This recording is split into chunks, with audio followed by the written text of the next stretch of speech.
ito ay rated SPG, striktong patnubay at gabay ng magulang ang kailangan. Kila Marsing na nga titira si Lena.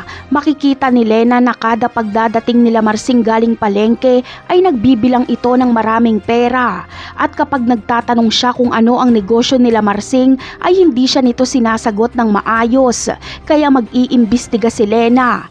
Dahil dati siyang pulis ay alam niya ang galawan ni Marsing at Nita.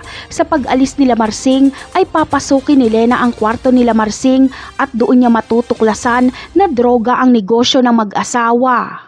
Kaya naman magkaka-interes si Lena sa ganitong negosyo. Wala din naman siyang mapapala kung magsusumbong siya sa mga pulis.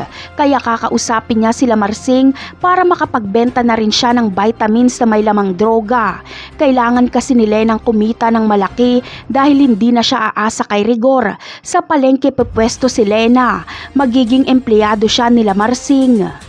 Kaya hindi talaga makakaiwas si Marites sa makapal na pagmumuka ni Lena. Hindi niya na nga ito nakikita sa kanilang bahay pero nakikita niya naman ito sa palengke buong maghapon.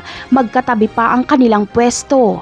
Mabuti na nga lang ay kakampi ni Marites si Roda kaya laging susuplahin ni Roda si Lena.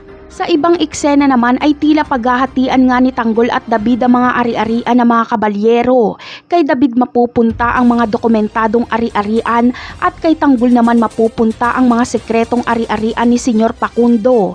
Tatlo ang siguradong makakamkam ni Tanggol, ang laboratorio, ang Starbar na hideout nila Marcelo at ang sekretong property ni Pakundo na tinutulugan ni Tinding at Noy. Si Madonna ang magtuturo kay Tanggol sa mga ari-arian na ito. Napakarami pa nating dapat abangan sa mga susunod na episode. Paalam!